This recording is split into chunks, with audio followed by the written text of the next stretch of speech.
Di video kali ini saya akan membahas tentang pembagian waris adat Jawa. Mungkin kalau dengar kata warisan, kita langsung ingat pembahasan waris menurut Islam. Nah, ternyata di masyarakat Jawa juga ada cara pembagian warisan berdasarkan adat yang sudah dilakukan turun-temurun. Kalau waris adat Jawa, yang paling penting itu bukan cuma soal uang atau harta, tetapi bagaimana supaya keluarga tetap rukun dan tidak bertengkar setelah orang tua meninggal. Karena itu, biasanya pembagian warisan dilakukan dengan cara musyawarah keluarga. Semua anggota keluarga diajak ngobrol dan mencari keputusan yang dianggap paling adil. Dalam adat Jawa, ada dua sistem yang paling sering dibahas. Yang pertama namanya dum-dum kupat. Artinya, pembagian dilakukan sama rata antara laki-laki dan perempuan. Misalnya, orang tua meninggalkan harta 300 juta. Dan punya anak 3, maka masing-masing anak mendapatkan 100 juta.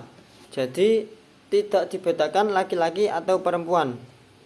Nah, yang kedua namanya segendong sepikul. Dalam sistem ini, anak laki-laki biasanya mendapatkan bagian yang lebih besar daripada anak perempuan karena dianggap memiliki tanggung jawab yang lebih besar dalam keluarga. Contohnya, kalau ada satu anak laki-laki dan satu anak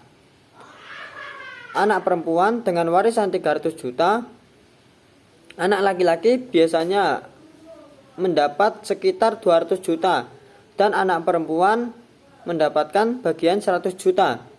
Tapi ini tidak selalu sama di setiap keluarga karena tetap berdasarkan kesepakatan. Nah, selain dua sistem tadi, masyarakat Jawa juga sering membagikan harta ketika orang tua masih hidup. Misalnya anak pertama diberi rumah, anak kedua diberi sawah, anak ketiga diberi tanah. Tujuannya supaya nanti setelah orang tua meninggal tidak terjadi rebutan warisan. Contoh sederhananya, Pak Budi meninggal dan meninggalkan rumah, sawah, tabungan. Beliau punya istri dan 3 anak. Setelah keluarga berkumpul, disepakati rumah diberikan kepada anak yang selama ini merawat orang tua, sawah diberikan anak kedua, dan tabungan diberikan kepada anak ketiga. Sementara ibunya tetap boleh tinggal di rumah dan kebutuhan hidupnya ditanggung ketiga anaknya. Nah, dari contoh ini terlihat bahwa pembagian waris adat Jawa sangat mempertimbangkan kondisi keluarga. Menurut saya, kelebihan waris adat Jawa adalah bisa menjaga hubungan keluarga tetap baik karena semua dibicarakan bersama. Tetapi kekurangannya, kalau tidak ada kesepakatan, bisa muncul perbedaan pendapat. Karena itu, komunikasi yang baik sangat penting dan sangat diperlukan dalam pembagian warisan adat Jawa.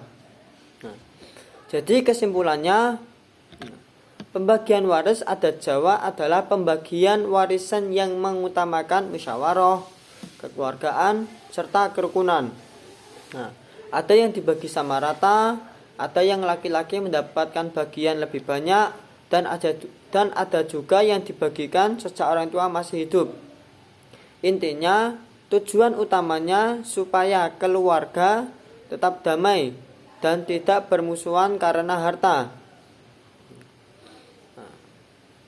Nah, itu tadi penjelasan singkat tentang pembagian waris adat Jawa.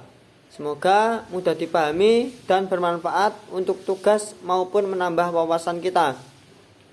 Terima kasih sudah menonton sampai selesai. Jangan lupa like, komen, dan subscribe. Sampai jumpa di video selanjutnya.